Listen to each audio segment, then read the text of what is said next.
the 26th of February 2010, Sydney, Australia. Woolworths Limited releases its half-year results statement to the Australian Securities Exchange. On page 11, under the Consumer Electronics segment, sits one verbatim sentence that will end an Australian retail brand built over 36 years across 4 corporate eras. We will continue to exit the Tandy and Powerhouse brands over the next 2 years. The action verb is exit. The brand is Tandy Electronics, Australia's No.1 specialist electronics catalogue from 1973 to 2001, 350 stores at peak, Australia's first microcomputer retailer, the home of the TRS-80, the realistic stereo, the Micronta multimeter, and the Tandy Battery Club card every Australian male over 40 still kept in his back pocket. By the close of business that day, the chain had 4 years until the last store darkened, killed not by competition, killed by the company that bought it. Chapter 1. The Founder. The 15th of May, 1918, Brownsville, Texas. Charles David Tandy is born to David Lewis Tandy and Carmen Aglain. The year after his son's birth, David Tandy and his friend Norton Hinckley co-found the Hinckley-Tandy Leather Company in Fort Worth, supplying shoe repair shops across Texas. The hardship trigger arrives at age 12. In 1930, the second year of the Great Depression, Charles begins working in his father's Fort Worth leather warehouse. He completes a degree at Texas Christian University in 1940 and 1 year at Harvard Business School. In 1941, he enlists in the United States Navy Supply Corps, stationed in Hawaii. For 6 years, he runs Navy procurement through the Pacific Theatre. He sets a Navy record selling war bonds. The second hardship arrives in his absence. World War II shoe rationing almost killed the family business. The War Production Board restricted civilian shoe manufacturing from 1942. Shoe repair supply, the Hinckley-Tandy core trade, collapsed. The Fort Worth firm that survived the Great Depression was being killed by wartime restriction. Charles saw the answer in a Hawaiian military hospital. Wounded sailors were being taught knitting and needlepoint as occupational therapy. He thought men would prefer leather. He wrote home proposing leather craft kits as a consumer product. Tandycraft is the answer. By 1950, the partners split, Hinckley keeping shoe supply, the Tandy family pursuing leathercraft. The new Tandy Leather Company drops the Hinckley name. In April 1963, Charles makes the deal that defines him. He acquires Radio Shack, a 9-store Boston electronics chain near bankruptcy, $4 million in losses, for approximately $300,000. Within 2 years, Radio Shack is profitable. Charles cut inventory from 20,000 stock-keeping units to 2,500. He required cash deposits and ended credit. By 1973, the international expansion begins. Artselaar, Belgium, the 9th of August. Hall Green, Birmingham, the 11th of October. Rydalmere, Sydney, November. Charles Tandy has just put 4 stores into a Sydney suburb most Australians cannot find on a map. If you watched our Dick Smith electronics film, you already know the structural mirror. Dick Smith opened his first store in 1968 in a Neutral Bay car park with $610. Charles Tandy entered Australia 5 years later with the financial backing of the world's largest specialist electronics chain. Charles died in his sleep in November 1978, age 60, estate $28.4 million. Dick is still alive in 2026, having outlived the brand built in his name. The strongest beat of Charles Tandy's life arrives in January 1977. He sits in his Fort Worth office. His data processing manager, John Roach, presents a prototype computer cobbled together from an RCA monitor, a typewriter keyboard, and a video cassette recorder. Charles authorises production. His verbatim instruction per Roach via the New York Times, build 1,000, and if we can't sell them, we will use them in the store for something. Chapter 2. The World War II Ecosystem. Parramatta Road, Ashfield, Sydney, 1942. The Amalgamated Wireless Works.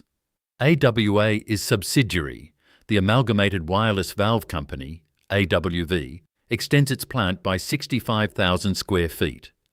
The new building's mission: klystrons and magnetrons for Allied radar, Sperry-gyro horizons, compasses, altimeters.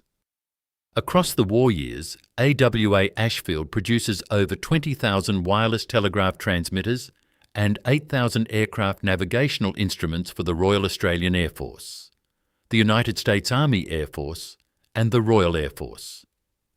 The factory floor is staffed predominantly by women. The men of fighting age are in the Pacific. AWA Ashfield is one of the largest single employers of women in wartime Sydney. The visual archive is held by the State Library of New South Wales. Archive record 1103-67972. 27 photographs of AWV Ashfield assembly rooms, women assembling radiotron valves, the cafeteria, the first aid room. Several photographs are stamped with the studio mark of Milton Kent, Sydney commercial photographer.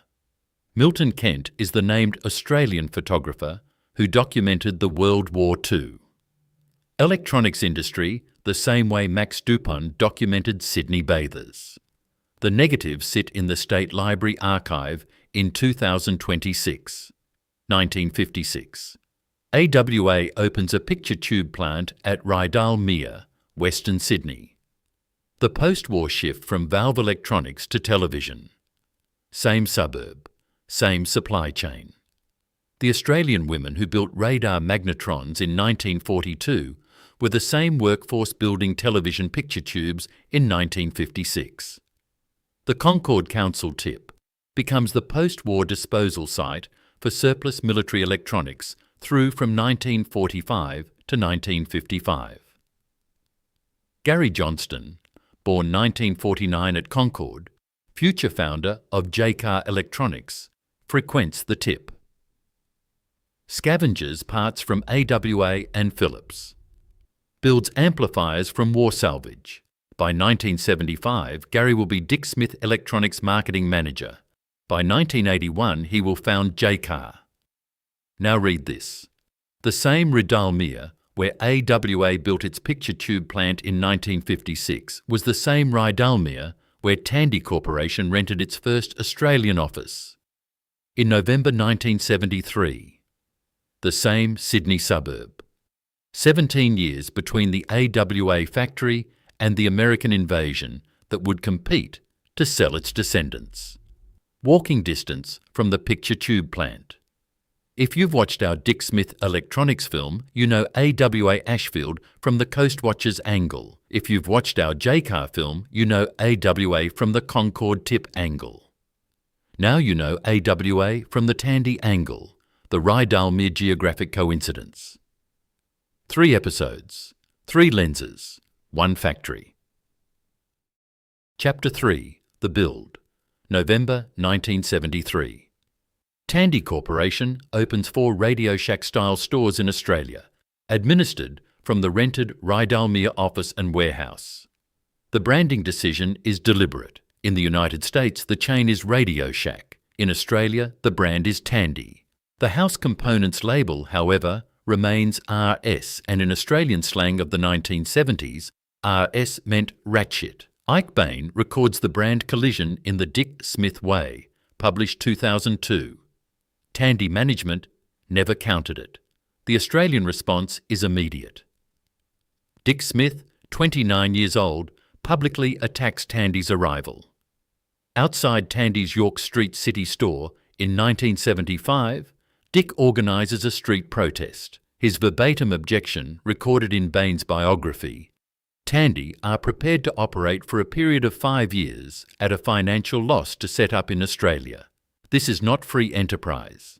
It is not competition. It is totally unfair. Why should a foreign firm be allowed by the Australian government to take over the Australian market from the Australian people and remain 99% foreign owned? Dick Smith Electronics staff wear Australian owned and proud of it badges. A 10-metre Proud to be Australian banner unfurls outside the flagship. The protest does not stop Tandy. Tandy is willing to absorb 5 years of operating losses to establish market position. 1978. Tandy. Australia becomes the first Australian retailer to sell a microcomputer. The TRS-80 Model I goes on shelves across the country. The Australian retail computer industry begins here. 1982. Tandy Australia Limited is formally incorporated. 1983. A $6 million home office and distribution centre opens at Mount Druitt, Western Sydney, the 20th of June, 1986. Tandy Corporation Fort Worth spins off its Canadian, Australian, Belgian, French and British retail into a separate Canadian listed entity, Intertan Inc., headquartered in Barrie, Ontario. Intertan Australia Limited oversees 350 Australian stores. Charles Tandy is 8 years dead. The Fort Worth parent has divested. Dick Smith had sold 60% of DSE to Woolworths in 1980, the remaining 40% in 1982. By 1986, Tandy had 350 stores against Dick Smith's expanding Powerhouse chain under Woolworths ownership. 2 parallel retail chains, 2 corporate parents, 1 country. By the late 1980s, Tandy has approximately 400 franchises across Australia. One Tandy customer recalled the density. At one point, there were 5 stores within a 40-minute drive of my home. Every shopping centre, strip mall, suburban arcade, the blue carpet, the blue wall fixtures, the wall of components drawers. Chapter 4. The TRS-80, the 3rd of August, 1977. The Warwick Hotel, Manhattan. Tandy Corporation holds a press conference to launch a product Charles Tandy himself does not believe in. The TRS-80 Model I, designed by Don French, buyer, and Steve Leininger, engineer. Built around the Zilog Z80 microprocessor, launch price $599.95, with monitor and cassette interface included. Verbatim, Charles Tandy authorization, per Roach via the New York Times. Build 1,000, and if we can't sell them, we will use them in the store for something. The result: first 6 weeks, 10,000 units. First year, 55,000 units. Lifetime production of the Model 1, over 200,000 units. By 1981, the TRS-80 line is the best-selling personal computer in the world. Time magazine, 2nd of March. 1981, a newer version of the TRS-80, popular models now cost $999, has become the largest-selling computer of all time, and Tandy now commands 40% of the small computer market. In Australia, Tandy stores begin selling the TRS-80 Model Y in 1978. Electronics Australia magazine runs TRS-80 articles every month through 1979 to 1983. Australian TRS-80 user groups form quickly across the major cities. The nickname arrives quickly. Trash 80. The affectionate derogatory tag that defined the brand identity and its limitation. The keyboard is awkward, the cassette interface unreliable, the case beige plastic.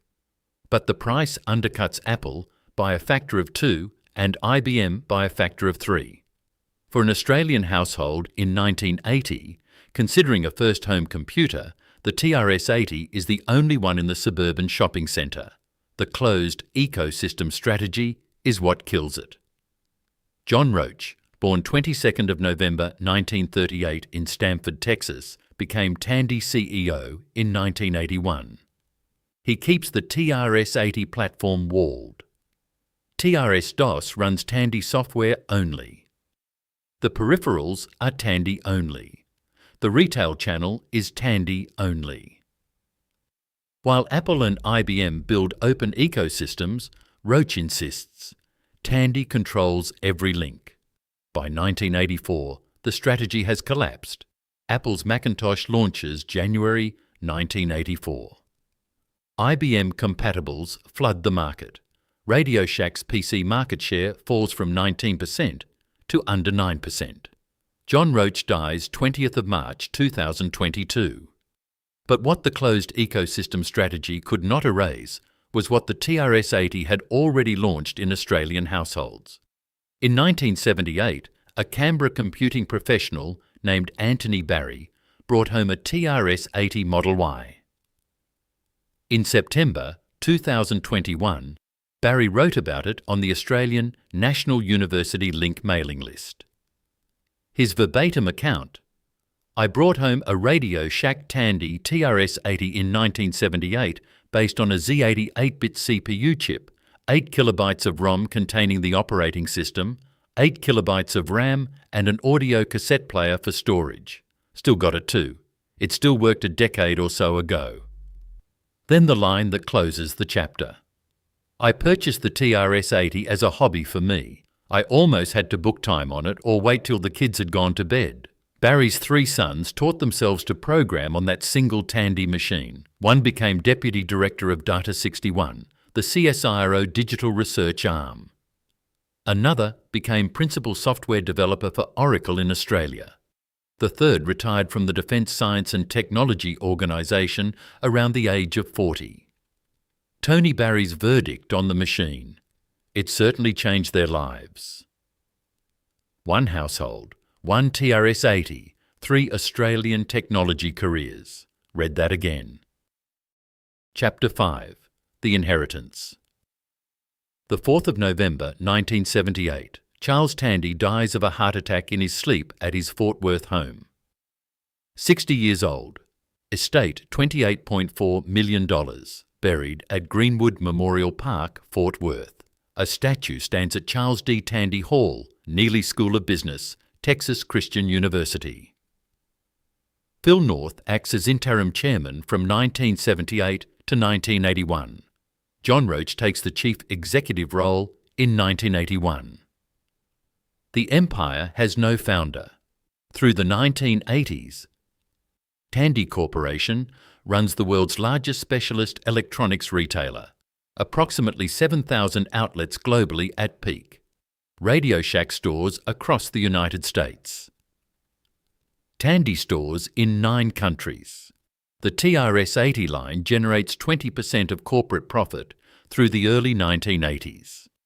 The model that Charles built: high-volume small-format mall stores, components plus consumer electronics plus computers under one roof, in-house brand portfolio, is the dominant specialist retail format in every English-speaking market.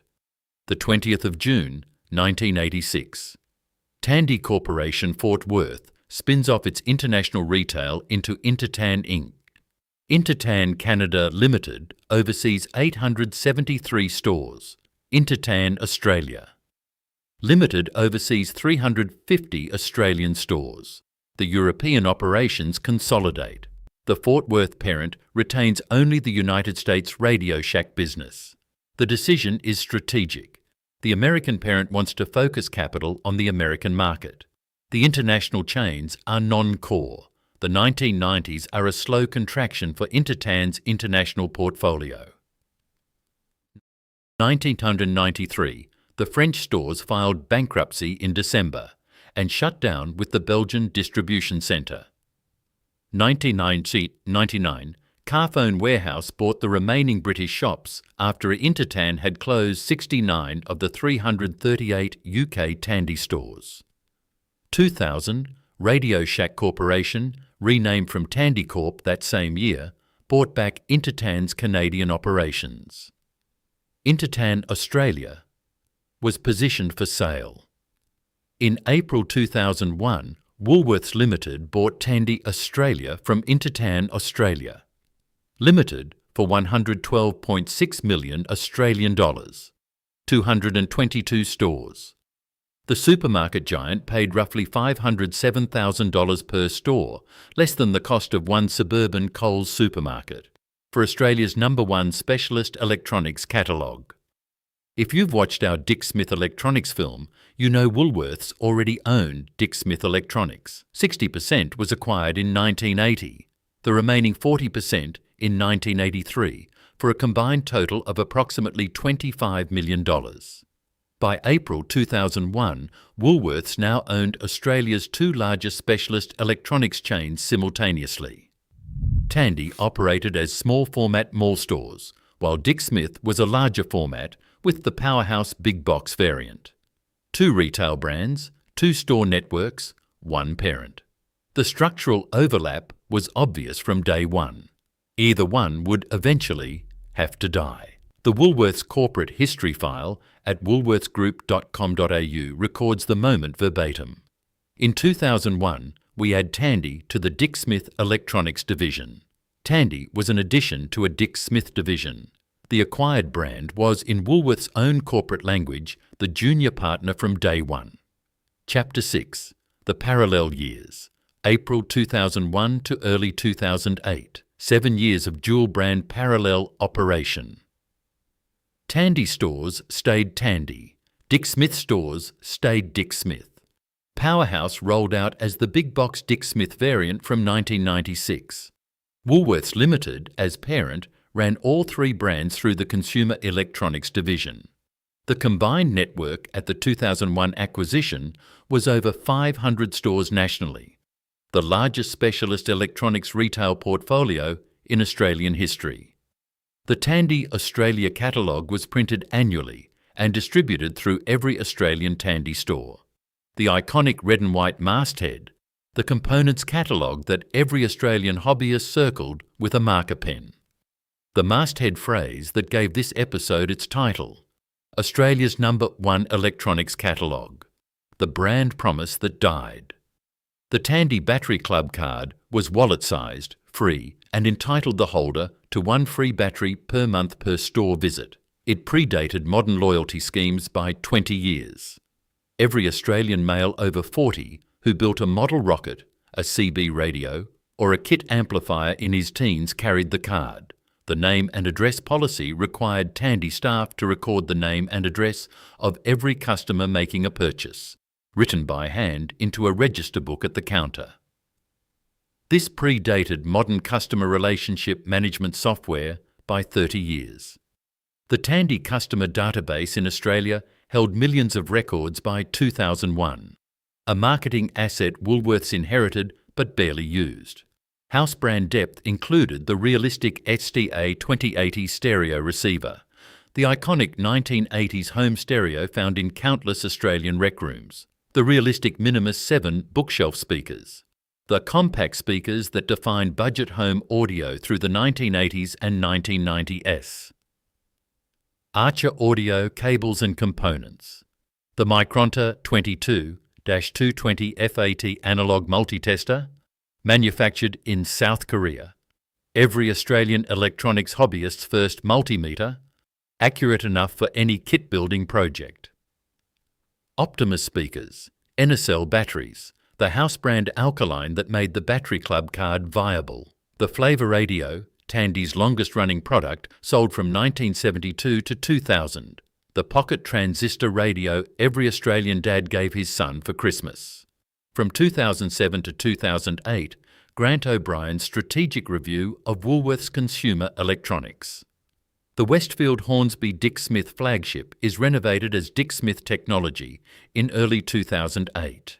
The Dick Smith Talk to the Techsperts format rolls out across the existing DSE store network. The Powerhouse brand is positioned for discontinuation. The Tandy brand is positioned for phase out. The decision is made in the Woolworths boardroom before the public announcement in March 2001. The board chose its flagship. The acquired brands, Powerhouse and Tandy, were never going to outlast the brand Woolworths had built itself. If you've watched our international ACCO film, you'll remember Michael May, Mercedes-trained managing director, arrived at Iveco Australia February 2020. Closed the Dandenong factory June 2022. Promoted to Turin 2024. May closed an Australian icon because the corporate parent had structurally divested manufacturing from heavy vehicle assembly globally. Grant O'Brien at Woolworths made the same structural decision in 2007 to 2008. The parent was a supermarket operator. Consumer electronics was non-core. The decision to keep Dick Smith and kill Tandy was a portfolio decision, not a brand decision. The corporate parent always chooses its flagship. Chapter 7. The TRS-80 vs System 80 rivalry. The 1st of September, 1979. Dick Smith, Electronics, announces the System 80 home computer through a full-page advertisement in Electronics Australia magazine. May 1980. The System 80 reaches DSE stores at approximately $800 Australian dollars, a price that undercuts the Tandy TRS-80 by approximately $400 per unit. The System 80 was a TRS-80 Model I clone. Designed and manufactured by EACA International in Hong Kong. The same Hong Kong factory line produced 3 identical machines under 3 different brand names: Video Genie for Europe, PMC 80 for North America, and System 80 for Australia and New Zealand under Dick Smith branding. Roughly 11,000 units worldwide. Only a few hundred survive in 2026, per the Classic Computers New Zealand archive.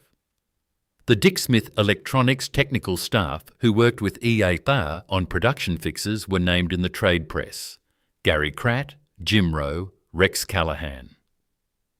Jim Rowe, the engineering lead, pushed EASA to restore the 2 missing keys on the keyboard and add a gain meter and volume control to the cassette interface.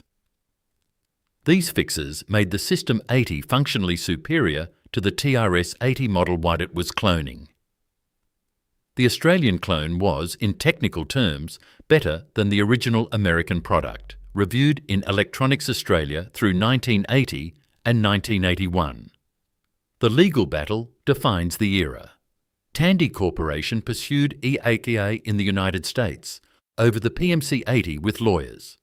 The lawsuit did not stop sales, but kept North American volumes low. Tandy was protecting its home market. But Tandy never moved against Dick Smith in Australia or New Zealand. No cease and desist letter. No Federal Court of Australia action. No public statement. No Trade Practices Commission complaint. Nothing. 3 documented reasons are offered in the Classic Computers archive for the Australian silence. Post-Charles Tandy management disarray in Fort Worth. Since Charles died November 1978, 10 months before EACA's first announcement. The TRS-80 Model 1 being phased out anyway, as the Model 3 approached launch in 1980, and the awkward fact that Microsoft, not Tandy, owned the basic ROM code EAHUE had actually copied, meaning the strongest intellectual property claim belonged to a third party who chose not to pursue it. The legal silence is the strongest evidence.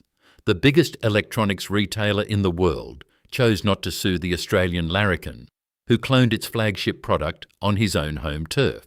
Read that again. The structural irony. Dick Smith's System 80 sold approximately 11,000 units across 3 continents at $800.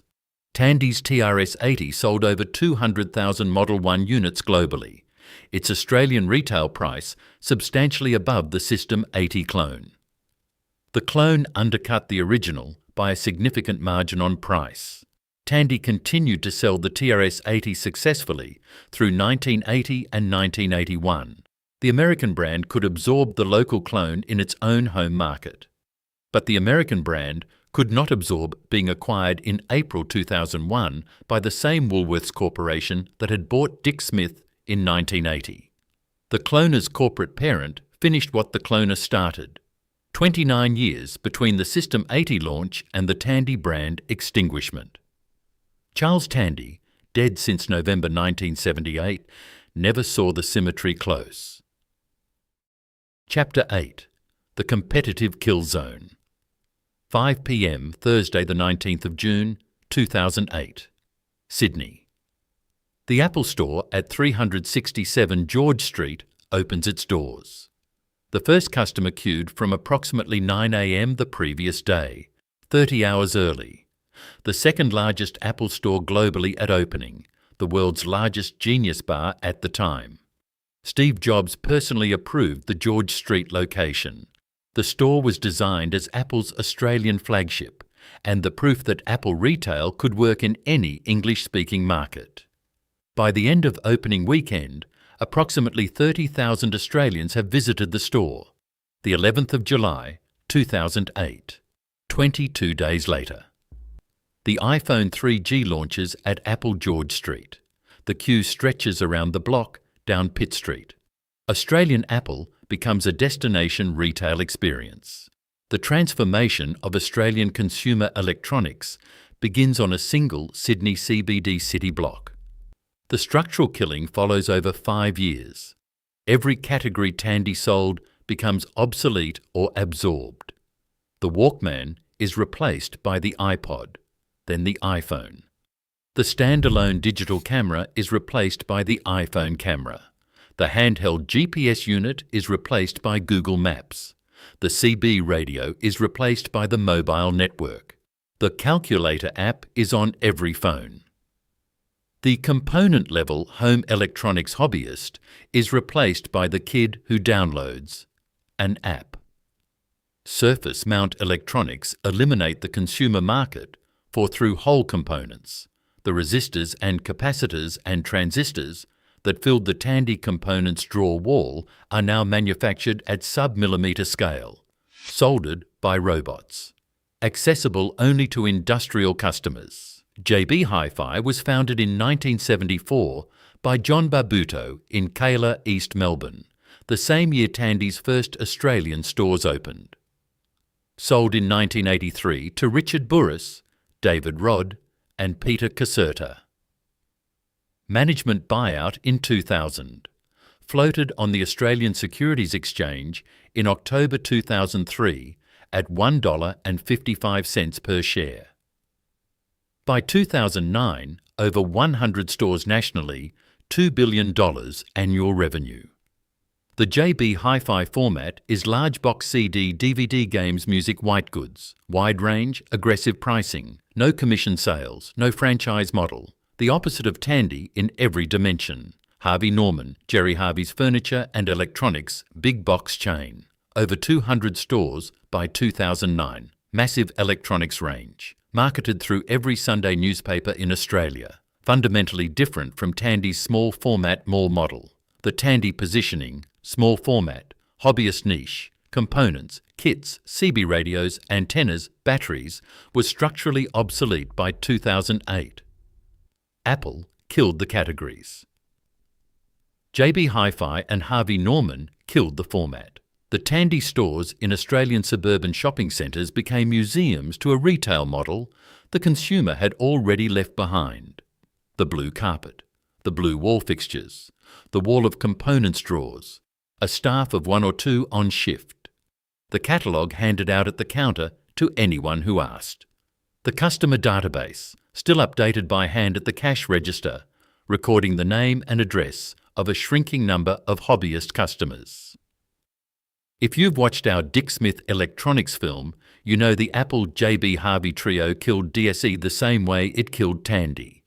Dick Smith collapsed in January 2016 under Anchorage Capital. Tandy was extinguished by mid-2011 under Woolworths. Same structural killers, different proximate triggers. Australian specialist electronics retail had no defensible position against Apple's category compression and JB Hi-Fi's format scale. Chapter 9. The Phase-Out. March 2009. Woolworths announces the overhaul. The exact corporate language is preserved in a contemporaneous business summary, verbatim. Woolworths announces an overhaul of its electrical outlets and will convert all its Powerhouse and Tandy stores to the Dick Smith banner. The action verb is convert. The destination is the Dick Smith banner. The two acquired brands, Powerhouse built internally and Tandy, purchased in April 2001, for $112.6 million will be erased and overwritten. Chief Executive Michael Luscombe confirms in trade press that Tandy will be gradually phased out over the next 3 years as the store's leases ended. Connected Australia runs the headline the 9th of March 2009. Woolies sets deadline for Powerhouse and Tandy brands. The owner-manager betrayal is the strongest human beat in this script. Tony Vizza, former Dick Smith Electronics store manager, wrote on LinkedIn an essay titled A Post-Mortem on Dick Smith Electronics. Vizza's verbatim account of the 2009 Tandy phase-out, all Tandy owner-managers were assured, "You have nothing to worry about. You will all keep your stores." Vizza continues. This promise lasted approximately 3 months. My friend who had owned his store for over 10 years lost it the moment the lease ran out. All former Tandy store managers suffered the same fate. When the Tandy leases ran out, DSE would subsequently close the store. Vizza on the conversion stock he received at his own Dick Smith store. In those boxes was all sorts of junk, ex-display computers encrusted with dust, stock with yellowed packaging. My little store couldn't cope. When I called the regional manager asking for help, he simply gave me the corporate version of, "Suck it up, princess." A named owner-manager. A named former employee witness. A verbatim regional manager quote. A documented broken promise. The Tandy phase-out was not bureaucratic, it was personal, and it was brutal. The 26th of February 2010. Woolworths half-year results to the Australian Securities Exchange. Page 11. Verbatim, we will continue to exit the Tandy and Powerhouse brands over the next 2 years. The corporate document confirms the death sentence in writing. The numbers. FY 2010, year ending June 2010, per CRN Australia.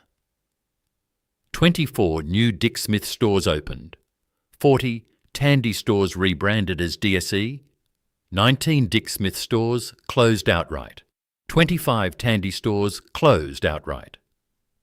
FY 2011, 56 Dick Smith stores closed, 13 Tandy stores closed, 5 Tandy stores rebranded.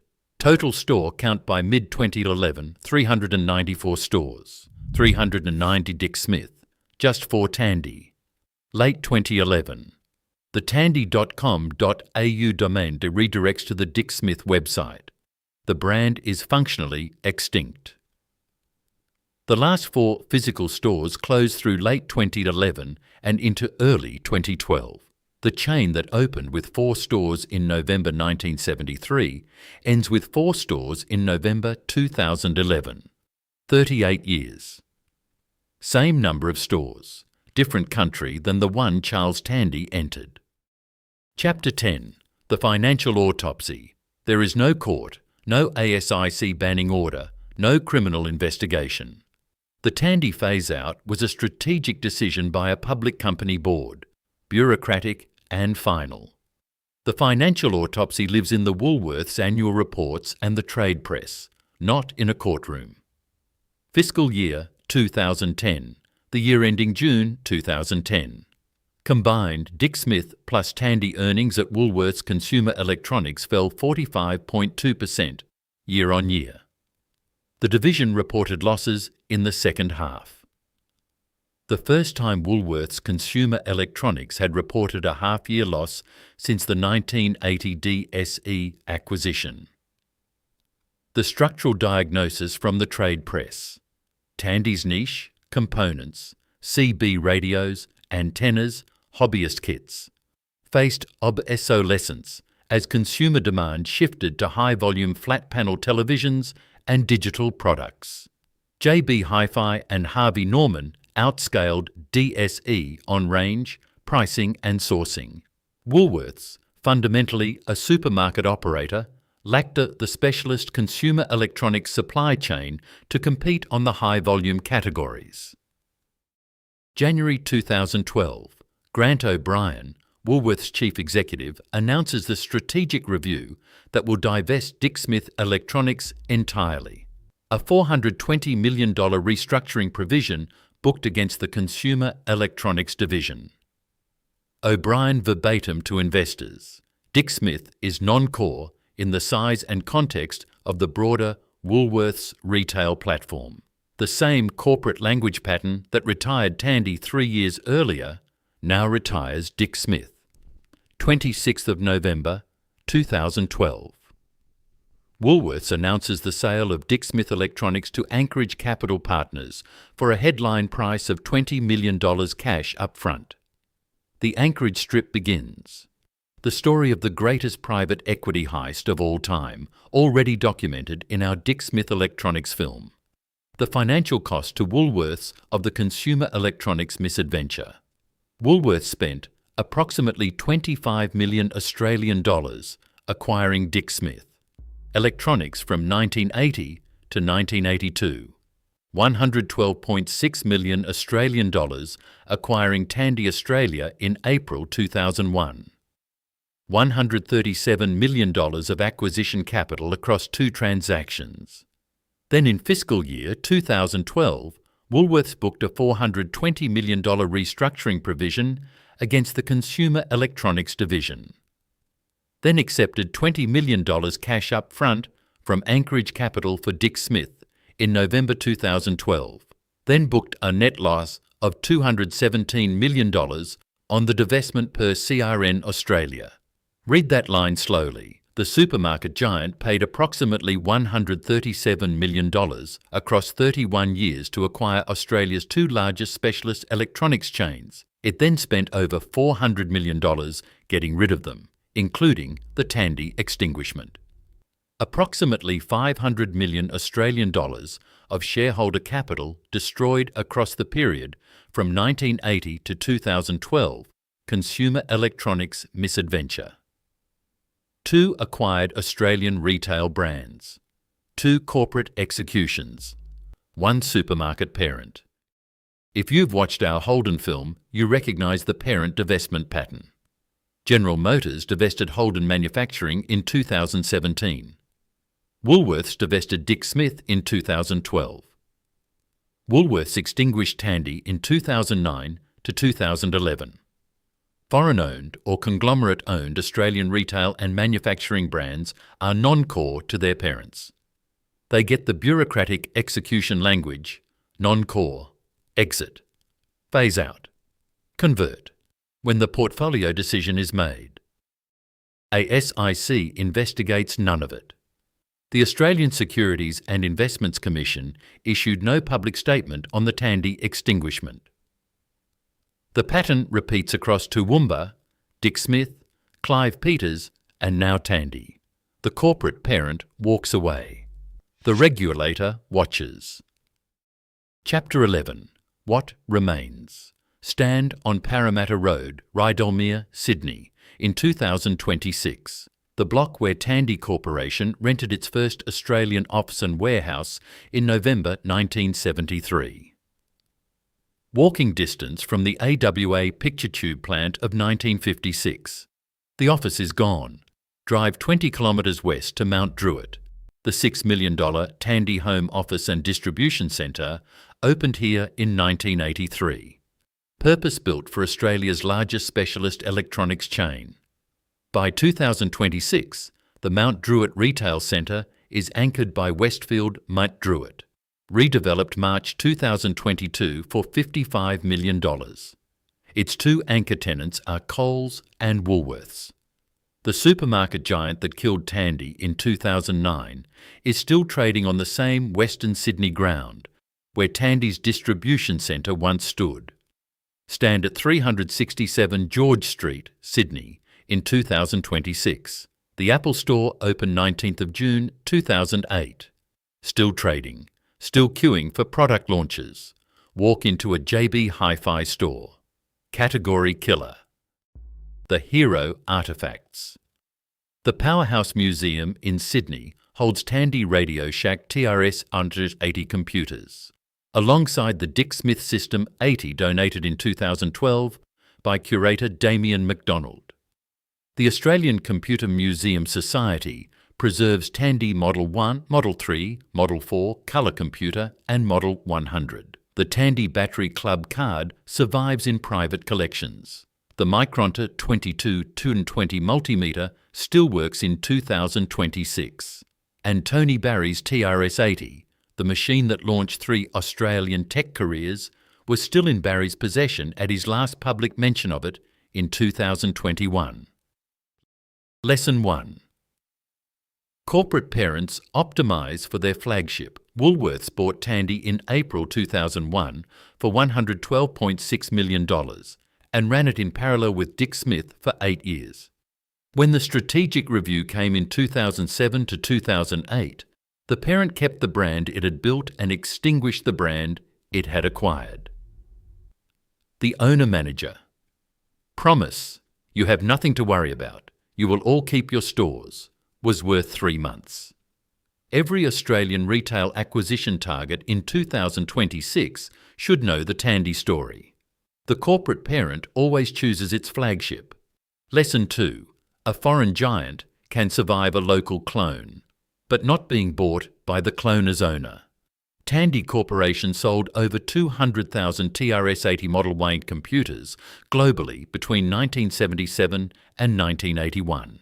Dick Smith Electronics cloned the TRS-80 as the System 80 from 1979 and sold approximately 11,000 units at half the price. The American brand absorbed the clone. The American brand could not absorb being acquired in April 2001 by the same Woolworths Corporation that had bought Dick Smith in 1980. The cloner's corporate parent finished what the cloner started. Lesson 3. Convergence killed the category, not just the brand. Apple's George Street store opened 19th of June 2008. The iPhone 3G launched there 11th of July 2008. Within 5 years, every category Tandy sold was either obsolete or absorbed into the smartphone. Components. Draw wall died with surface mount electronics. The Australian electronics hobbyist economy died with the APP store. Tandy was the casualty. The category was the corpse. The 26th of February 2010. Sydney, the Woolworths Limited half-year results release. Page 11. We will continue to exit the Tandy and Powerhouse brands over the next 2 years. The verb was exit. The brand was Tandy Electronics, the chain Charles David Tandy's Fort Worth empire launched in Australia in November 1973. 400 franchises at peak, Australia's first microcomputer retailer. Charles Tandy died in his sleep in 1978 and never saw Woolworths buy his Australian company in 2001. John Roach died in 2022 and never saw the Apple store kill the category Tandy had built. The Rydalmere office is gone. The Mount Druitt distribution centre is gone. The 400 Australian Tandy stores are gone. The Australian electronics hobbyist economy is gone. Woolworths killed Tandy. Convergence killed the category. The catalogue is closed.